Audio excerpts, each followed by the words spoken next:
Link TV, connecting you to the world. Link TV is viewer supported. Watch more at linktv.org. Nigeria is in the midst of a political crisis. Sectarian violence, protests, and rebels attacking in the south. So where is President Yar'Adua? Next on Global Pulse. A comparison of how broadcasters worldwide are covering the Nigerian political crisis. President Yar'Adua is in a hospital in Saudi Arabia, sick and seeking treatment for a heart condition, and he's been there since November 2009. Many believe this to be creating a power vacuum within Nigeria, and this matters because Nigeria is a major oil exporter to the West. As Jazeera English described in January, his absence caused criticism and could disrupt the balance of power.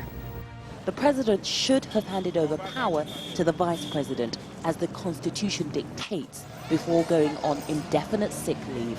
But the Constitution appears to have been ignored.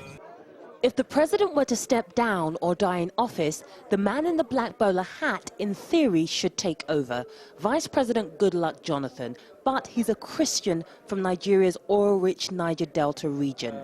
Many of Nigeria's 70 million Muslims would be opposed to this. Outraged Nigerians, both Muslim and Christian, took to the streets. France's TV5 reports on the protests that ensued.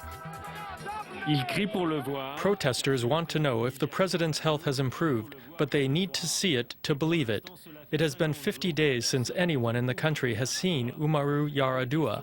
The question on everyone's mind, where is the president? The opposition has voiced their demands for a resignation or at least a temporary or acting government. If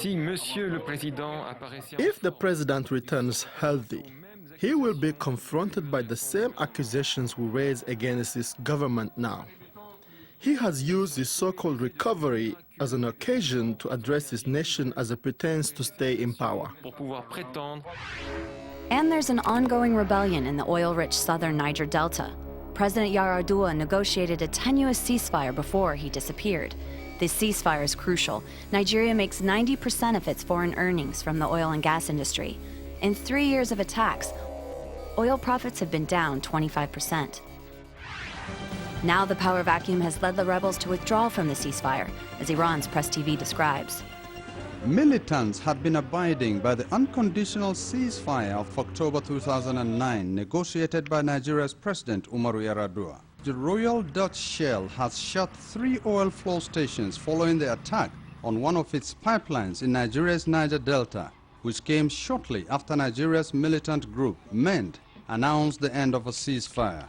MEND warned oil companies to stop operations because installations will be burned to the ground as nothing will be spared. The unfortunate illness of our president, there is no succession plan. There's nobody to act for him. We have no commander-in-chief.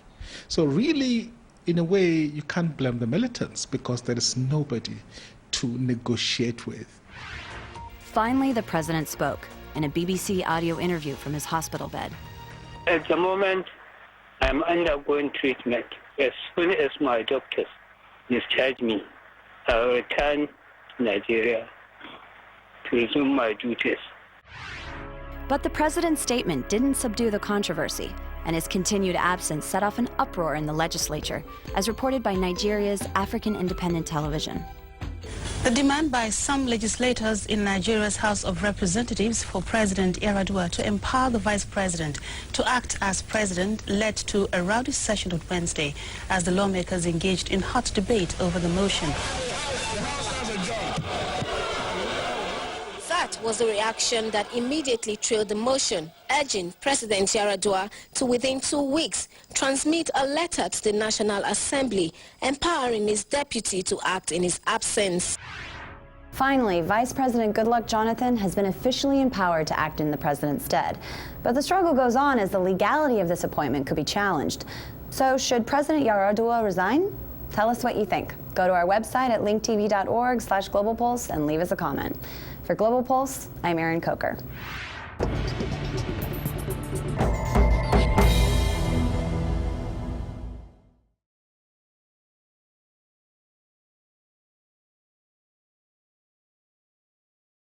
Link TV, connecting you to the world.